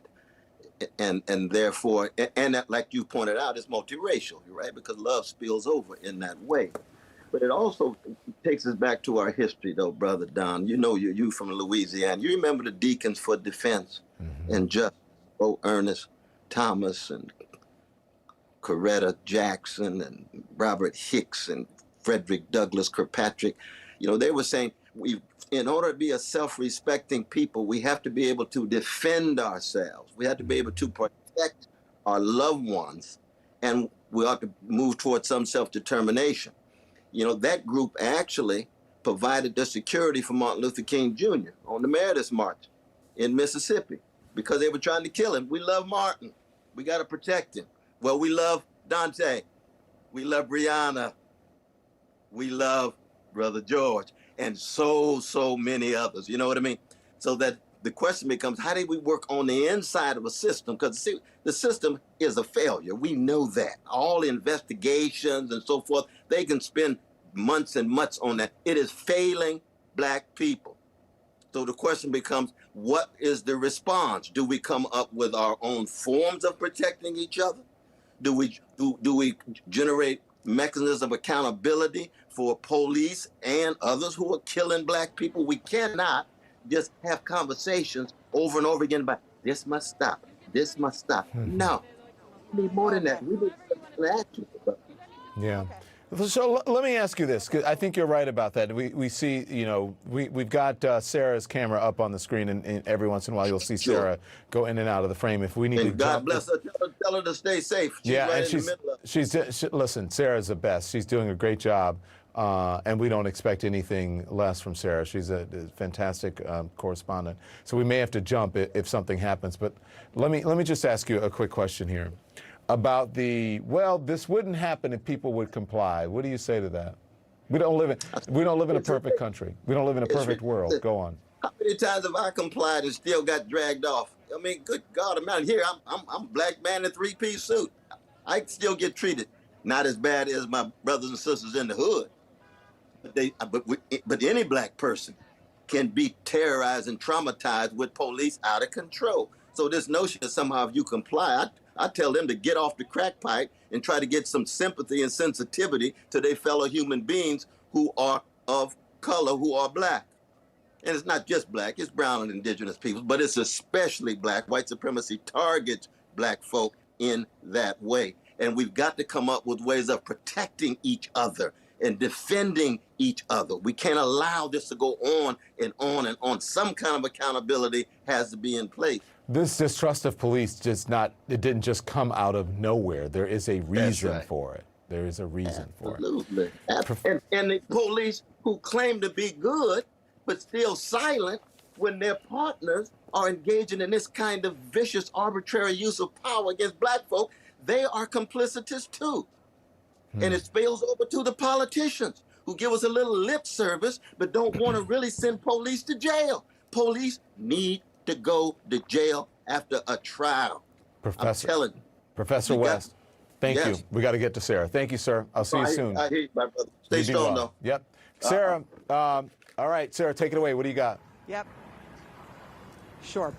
So what we have seen in the last few minutes are people running down this street because the police line has moved all the way up to the front of the precinct here in Brooklyn Center.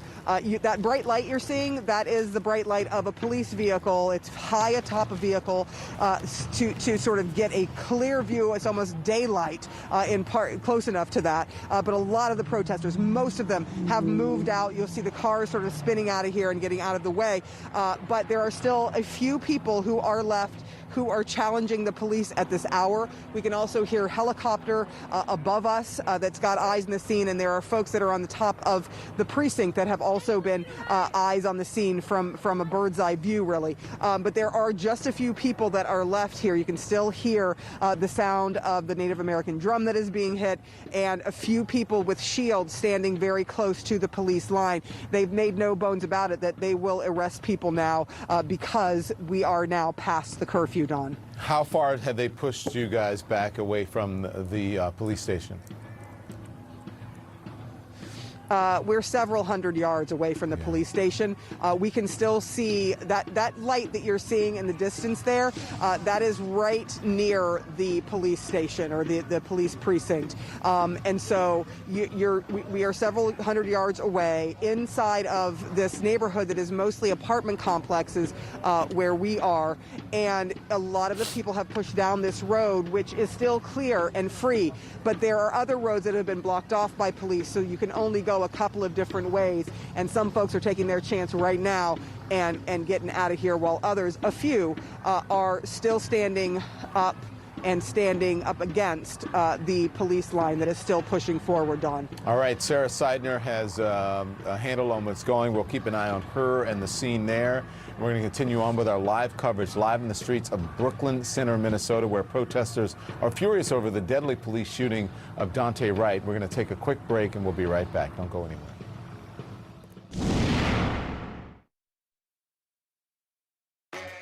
You can't stop smiling. And why even try? You just turned a dream into something official. You're proud. You're relieved. You're kind of parched. Because you stopped saying maybe and started yelling yes. You damned the torpedoes, forded the Rubicon, and now it's time to conquer Rome, or retail, or whatever. Start your business and keep it running with LegalZoom. Let's make it official. Welcome to the back of your mind. This is where we learn how to eat. We do? We do. And Noom knows that weight loss starts right here, using psychology. Heard of it? I mean, if you have, I have. But what brings you to Match? Like, what are you looking for? Exploration and connection. I like, a strong, independent woman. I want to be surprised. Date number 2 is like a big deal. There's usually like a guitar involved. Start something great. Match. I used to have a gap in the front and on the side. Going through the process, my confidence was right here. Afterwards, it's, way up there. You can't even see it anymore. Straighten your teeth with clear aligners from Candid. Get started today at Canico.com. Roxy loves Farmer's Dog. It smells good. Comes in these convenient little packs. It's made my life so much simpler. This dog is my heart. I want her to have a long and healthy life. Visit betterforthem.com. Tony here from CreditRepair.com. Take it to the streets to talk about credit. What's a good credit score? Go. 600. Maybe if you're trying to pay thousands extra in interest rates. Can your credit score impact your job? Oh, I know this one. No. Oh, no. Is credit repair expensive? Isn't having bad credit expensive? My man. Cut the confusion. Get started with a free credit evaluation at CreditRepair.com. Good boy. Hold my pouch. Trust us. Us kids are ready to take things into our own hands. Don't think so? Hold my pouch. At home with Robert, retired burglar and family man. Setting up Simply Safe is so easy. You could do it blindfolded. But I wouldn't recommend it. Anyone can do it in less than 30 minutes. Welcome to Simply Safe. No tools or wiring needed, and voice prompts guide you. Motion sensor detected. Well, that was easy.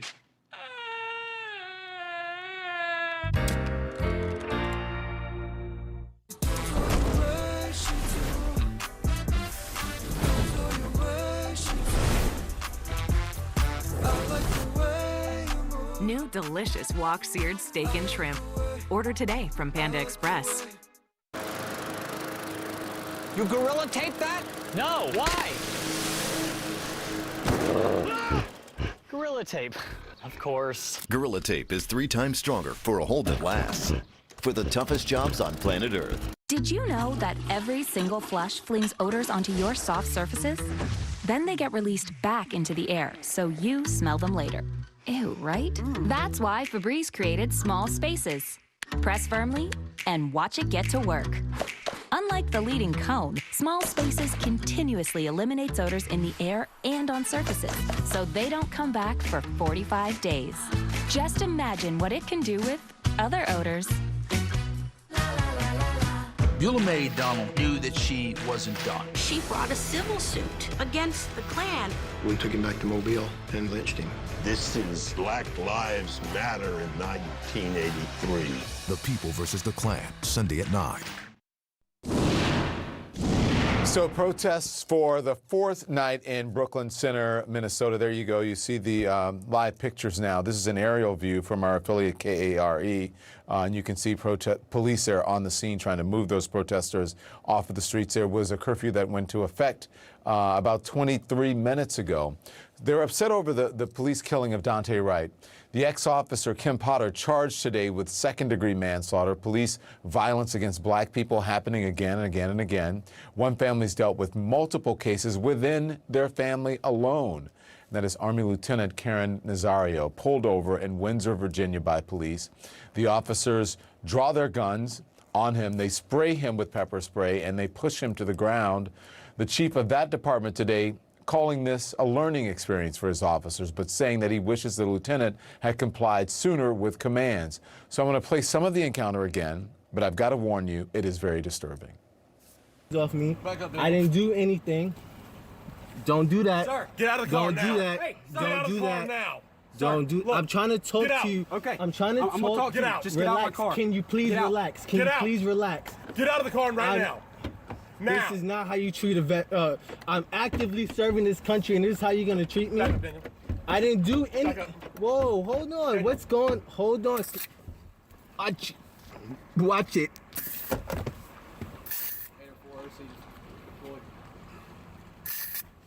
Get out of the car! Wow. Lieutenant Nazario is suing, alleging the officers violated his constitutional rights. One of them, Officer Joe Gutierrez, has been fired by the department. But again, this is not the only excessive force that this family has seen. They're related to Eric Garner, who died after an officer used a chokehold in a stop that began over bootleg cigarettes. It was back in 2014. So joining me now to discuss is Raquel Welch. She is the cousin of both Eric Garner and Lieutenant Nazario. Raquel, thank you so much for joining. Really appreciate it.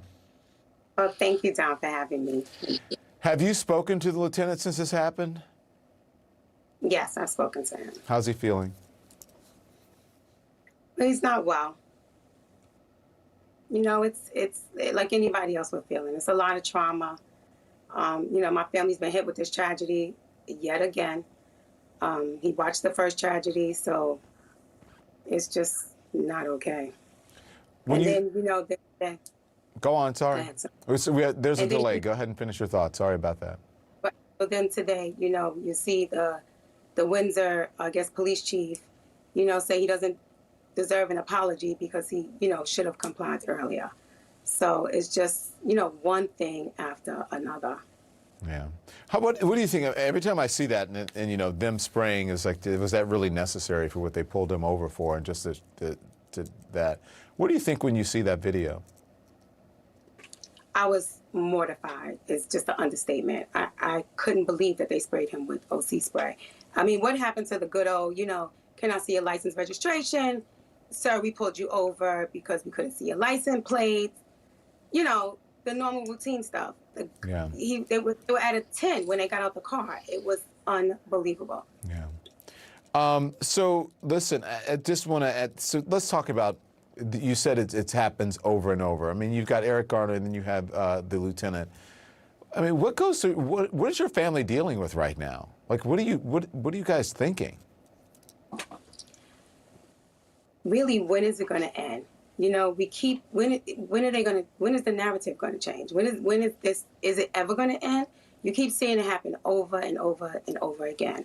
And it's almost unbelievable. The police know that the relationships are sensitive. There's more awareness, but yet they still do it. They have body cameras, and they just still do it. We just want to know, is it ever going to stop? So is it because of what happened with Eric Garner that you actually warned Lieutenant Nazario about how to interact with police?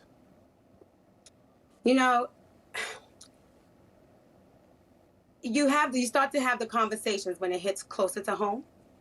But he's like my nephew. You know, he's the same age as my daughter. He spent a lot of time with me, you know, growing up. So you just have those conversations. Make sure, you know, when you see the police, you know, that you don't get them excited. You're always calm. You know, you don't create any problems.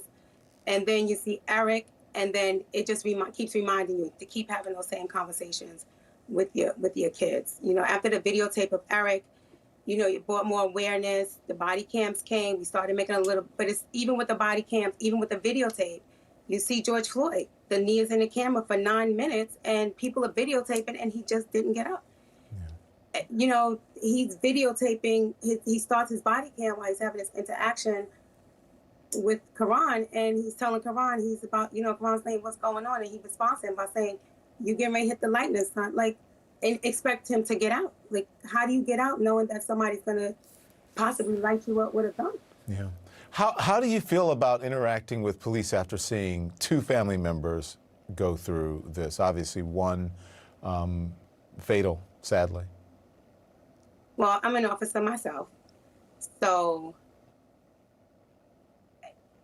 it's unfortunate because I'm one of them. So, you know, I kind of, you know, I'm on both sides of the spectrum. So I'm a bureau chief, so I just impress upon my staff, you know, that they have to treat people with respect. If you're not part of the solution, you're part of the problem.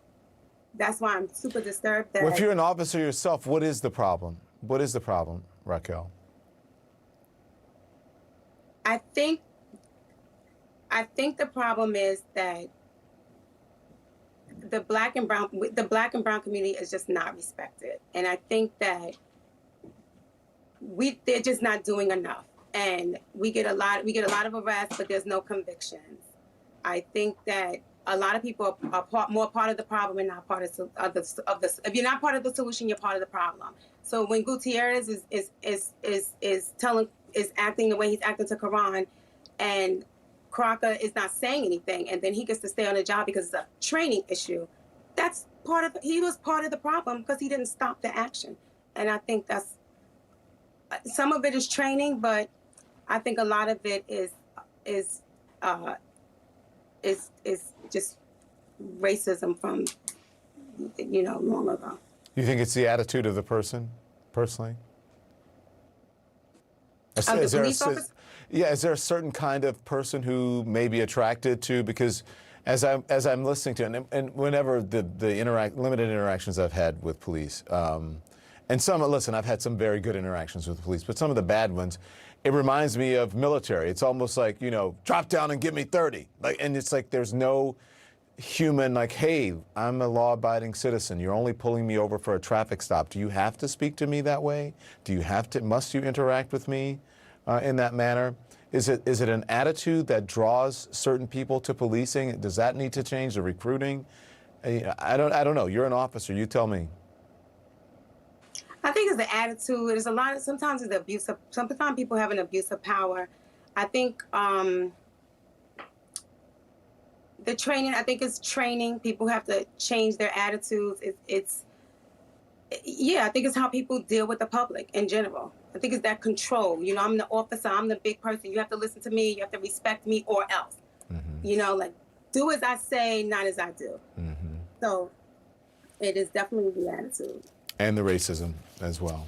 And the absolute racism. Raquel. Because they'll treat them different, yes. Thank you, Raquel. Be well. You're welcome. I'm sorry it has happened to your family this many times. Okay. Thank you very much. You be well. All right. Thank you. You too. So as we know, this curfew is in effect for protesters that are still out on the streets in Brooklyn Center, Minnesota. That as a black former Buffalo police officer who says that she was fired 15 years ago after stopping a fellow cop's chokehold on a suspect, finally getting vindication. She's going to join me live next. Will there be an EV for me? What about me? One for me? You mean us? What about me? And me?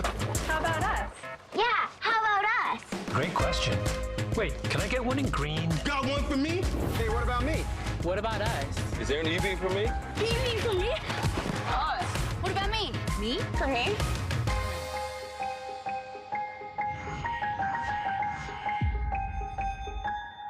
Oh. Showing off those new frames, huh? Yeah, they're the hot new brand among stars like Jamie Foxx and Haley Steinfeld. So you got 2 pairs exclusively from America's Best, including a free exam for just $89.95. Right? Book online now at americasbest.com. Carl? I didn't know we were having dinner tonight. You are. Dandruff. Keep dandruff from ruining date night. Carl and I go everywhere together. With Selsun Blue, it's powerful relief from flakes and itch. How could you? Selsun Blue! So what do you love about your Always pan? The non-stick, incredible. The built-in spatula rest, genius. I just learned to cook, and this pan makes it so easy. Now Simparica Trio simplifies protection. Ticks and fleas? See ya. Heartworm disease? No way. Simparica Trio is the first chewable that delivers all this protection. And Simparica Trio is demonstrated safe for puppies. It's simple. Go with Simparica Trio. This drug class has been associated with neurologic adverse reactions, including seizures. Use with caution in dogs with a history of these disorders. Protect him with all your heart. Simparica Trio.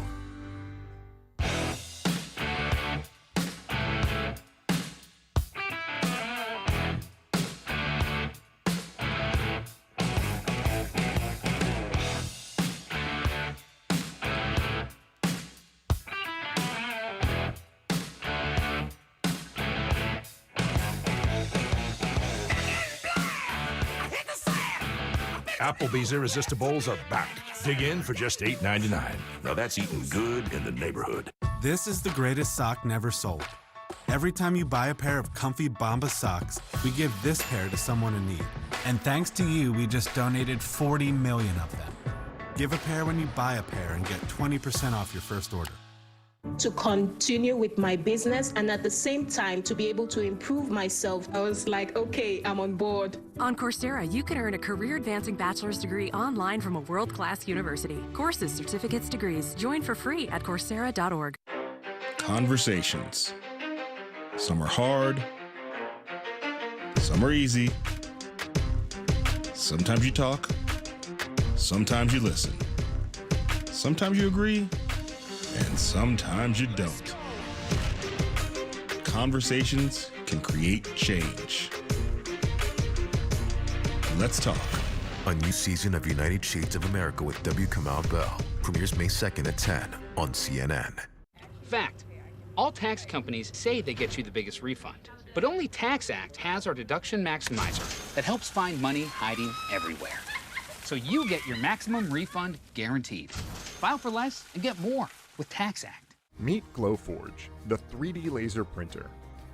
Personalize things for yourself or gift your creations to others. This is Glowforge, and it can be yours. See more at glowforge.com. Sophia's days are full of caring for others. But with easy-to-book online doctor visits, GoodRx helps her find the care she needs in as little as 5 minutes. Hello, Sophia. Hi, doctor. You're good with GoodRx. Give yourself a moment to get comfortable and cozy as you settle in for tonight's story, based on the Gospels. Fall asleep now with Bible bedtime stories, exclusively on the Pray.com app. The People vs. the Klan, Sunday at 9. Okay, so what is the responsibility of other police officers to intervene in an arrest like that of George Floyd, where ex-officer Derek Chauvin kneeled on his neck to subdue him? Former Buffalo, New York police officer Cariol Horn, well, she has answers. 15 years ago, she forcibly stopped a white colleague from restraining a black man in a chokehold, and she says that she was fired for it. Well, yesterday, a judge overturned a previous ruling that had upheld her firing, and Cariol Horn joins me now. I'm so happy that you're here. Thank you so much. Thank you for having me. Let's talk about it. 15 years you have been trying to get reinstated, to get your pension. You have gone through multiple hearings, and now you're vindicated after citing, what happened to George Floyd. What had to change? I mean, multiple videos of brutality coming out. Is that what did it? You think what had to change here? What changed was the legal team that I have.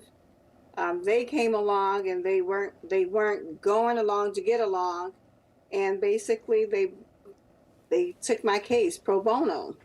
Mm-hmm. Includes Ron Sullivan, Intisar Robb, and attorneys from Kirkland and Ellis.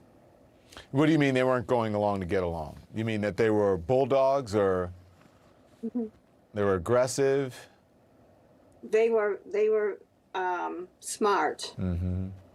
They were smart, and when I say they didn't go along to get along, what I mean is that back in 2006, when I was even brought up on charges, it was the go along, get along gang, and basically, even though I told the truth then, they didn't listen.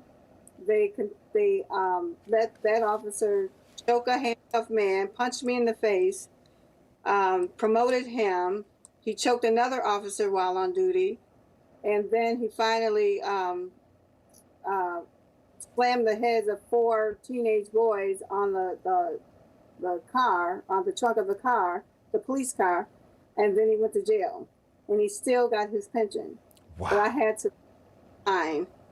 And although I had to fight, during that time, although I had a lot of ups and downs, I wrote a law in 2016. I just didn't know how to get it passed. It's called Cariol's Law, which is the duty to intervene. But the way that it's written,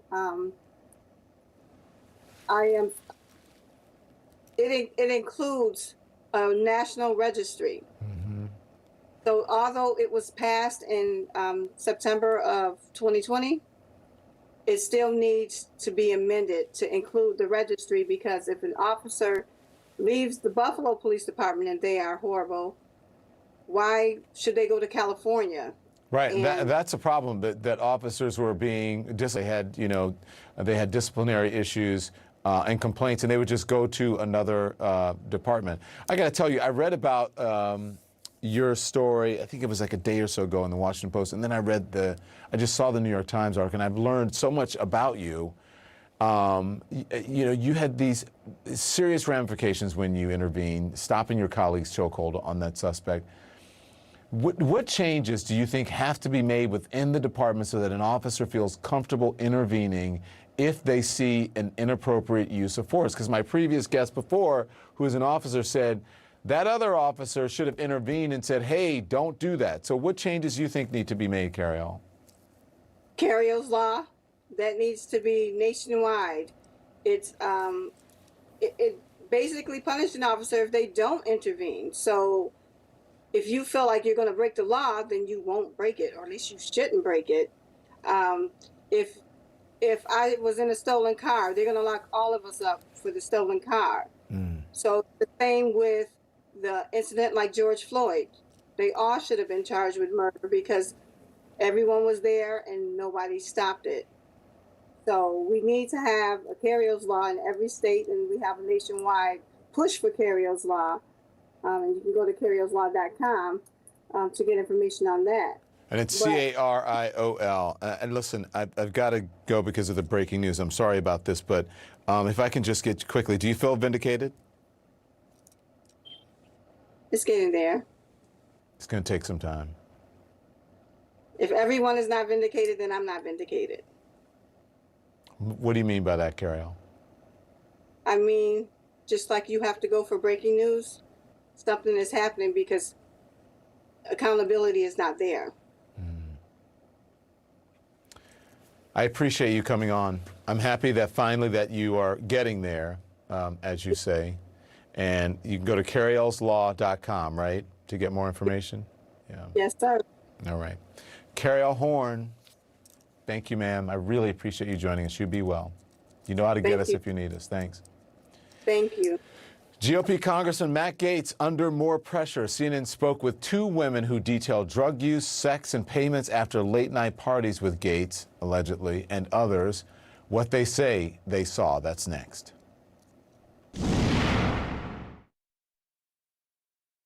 It's lawn season. And I need a lawn. Quick. Fast way to bring it up to speed? Scott's Turf Builder Rapid Grass. Rapid Grass is a revolutionary mix of seed and fertilizer that will change the way you grow grass. It grows 2 times faster than seed alone for full green grass in just weeks. After growing grass this fast, everything else just seems slow. It's lawn season. Let's get to the yard.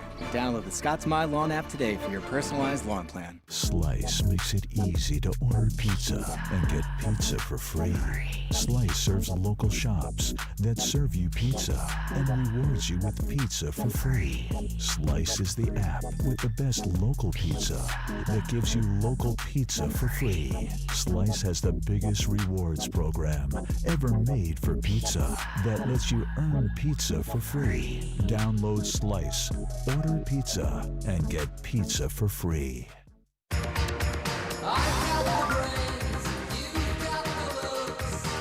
Let's make lots of money. You've got the brawn, I've got the brains. Let's make lots of Oh, there's a lot of opportunities. With Allstate, drivers who switched saved over $700. Saving is easy when you're in good hands. Allstate. Click or call to switch today. As a Marine, I learned resiliency. But when I lost my job, my home, and was living out of my car, I felt like a shadow of that person. Now, I'm working to end veteran homelessness. Nearly 40,000 veterans struggle like I did. But with the help of Rocket Mortgage and Built for Zero, my community has ended veteran homelessness. Yours can too. Join us. Visit ahomeforeveryvet.org to get involved. Join the savvy customers who for decades have been using rockauto.com to access the info hidden behind parts counters. Take advantage of reliably low prices. All the parts your car will ever need, Rock Auto. Don't worry. DAP Rapid Fuse Ultra Clear bonds virtually everything. Dries crystal clear, stays crystal clear, like it never happened. Meet the best way for guys to lose weight, Nutrisystem for Men. It's a high-protein, science-backed plan that's designed to burn fat and preserve lean body mass. Call or go online right now to save 50%. You'll get 4 weeks of hearty, filling meals made for your body to give you the energy you need to power through the day. Plus, stay connected and focused on your goal with our free Numi app. Go to Nutrisystem.com/men right now to save 50%. We've got a good show tonight. We have a wonderful show. How's everybody doing tonight? I thought that I would never want to do this show with you. Now why? Because you thought I was An ass. Please give a huge welcome for Beth Benatar. Thank you so much for watching, and good night. The Story of Late Night premieres Sunday night, May 2nd at 9. Sound of Metal is nominated for 6 Academy Awards, Your hearing is deteriorating rapid. including Best Actor Riz Ahmed, You're my part. You got away from me. Best Supporting Actor Paul Raci, We're looking for a solution to this, not this. Best Sound, and Best Picture of the Year. Sound of Metal, for your consideration. Rated R. You know, they put themselves in danger, girls like that. We get accusations like this all the time. It was a party. I'm a nice guy. What's wrong, baby? Gonna take a joke? I'm not the only one that didn't believe I it. didn't do anything. You're not even that hot. We were all drunk, but she was into it. What would you have me do? Ruin a young man's life? We'll make the rules. It's every guy's worst nightmare getting accused like that. Can you guess what every woman's worst nightmare is? Promising Young Woman. Are you listening? Rated R. The People vs. the Klan, Sunday at 9. So the allegations against Florida Congressman Matt Gaetz are piling up. 2 women are telling CNN about parties with Gaetz that they say allegedly included sex, drugs, and no cell phones allowed. Alleged parties, I should say. Gaetz and his associate Joel Greenberg sent hundreds of dollars to at least one woman who attended these parties, again, allegedly. So joining me now, CNN legal analyst Elie Honig. I just keep saying Elie, hi, allegedly, because I just want to make sure that, that we're covered on this. But listen, these 2 women who said that they attended these parties, they spoke with CNN, and they described drug use like cocaine and ecstasy. Some people had sex there, as well as a pattern of digital payments. So, I mean, okay, Matt Gaetz likes to party, but what's a legal issue here? What are there legal issues here? Yeah, Don. So the best indication we can get from this is looking at the charges against Joel Greenberg. So Joel Greenberg looks like he's going to be the cooperator here.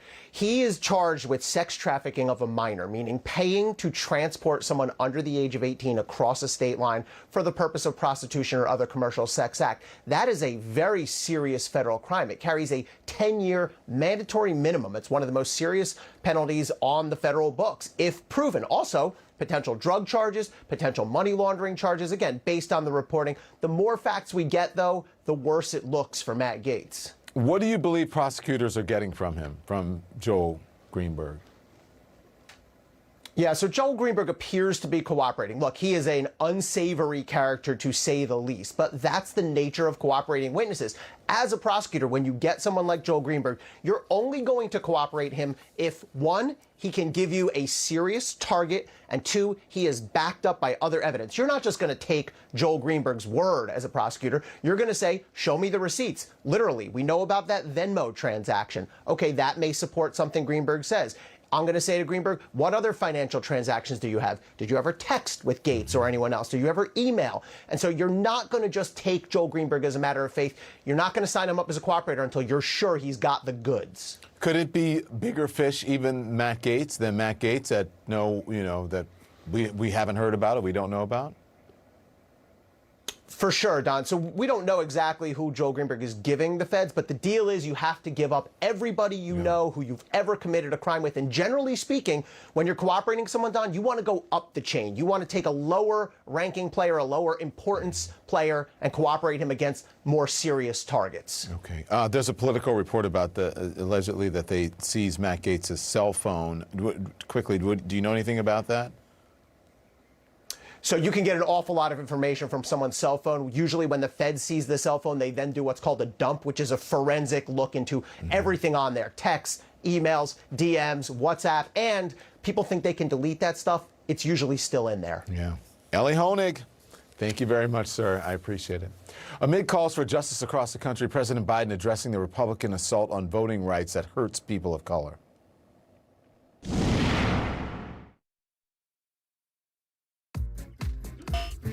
Magenta.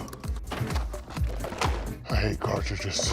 Not magenta, not magenta. I'm not going back to the store. Magenta! Cartridges are so... The Epson EcoTank. No more cartridges. It comes with an incredible amount of ink that can save you a lot of frustration. The Epson EcoTank. Just fill and chill. Available at... You've been very busy at home lately. You've repainted, restocked, removed, restarted, rediscovered, reinvented, reused, redesigned, rearranged. It's time you got reacquainted with your massage routine. The Massage Envy commitment means your safety is a top priority, along with massages that will leave you totally recharged, putting you in an even better mood to reorganize. Massage Envy. Keep your body working. We're not saying Daily Harvest will change your life, or that it will be the first of many steps to healthier habits. But we're not saying that. We can say that Daily Harvest takes care of food, so that food can take care of you. Get started today at dailyharvest.com.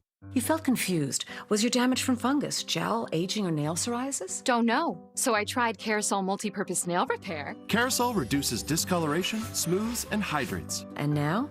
I'm in sandals. Got nail issues? Get Carousel.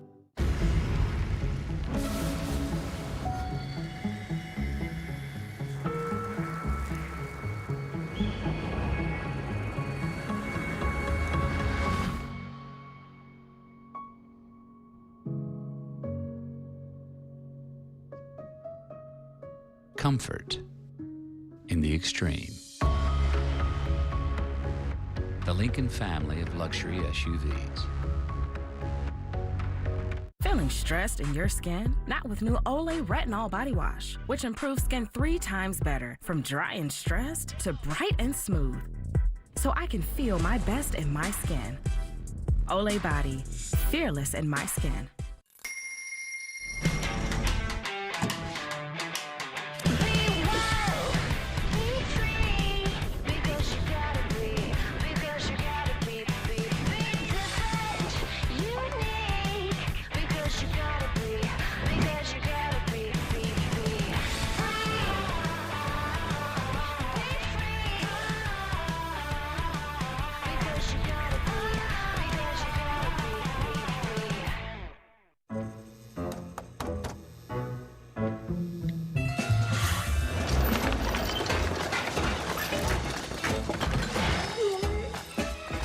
Check your free credit scores at Credit Karma.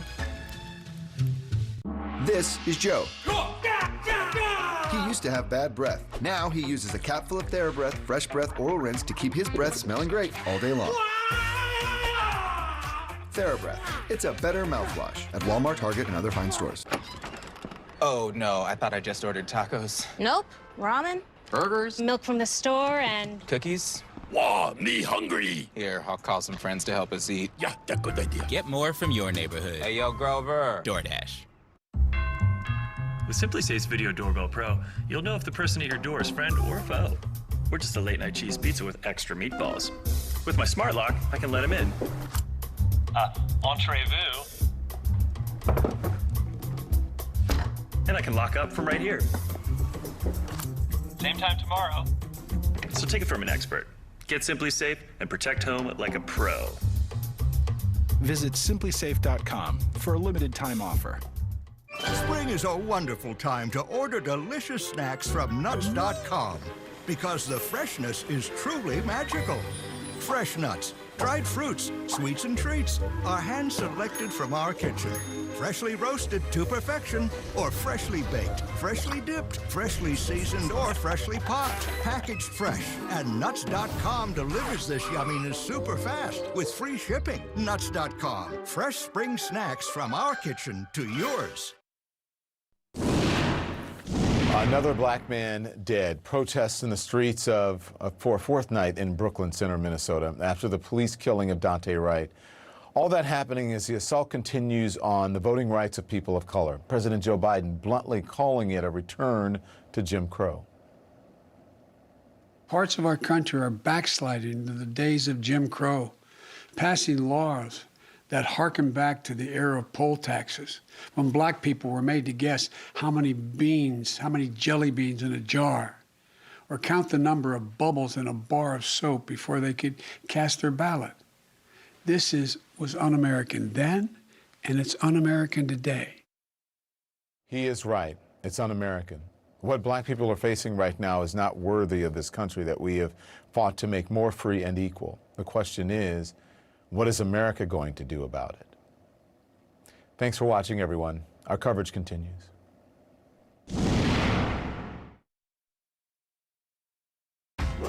At the UPS store, can you believe all the Ings we fit under one roof?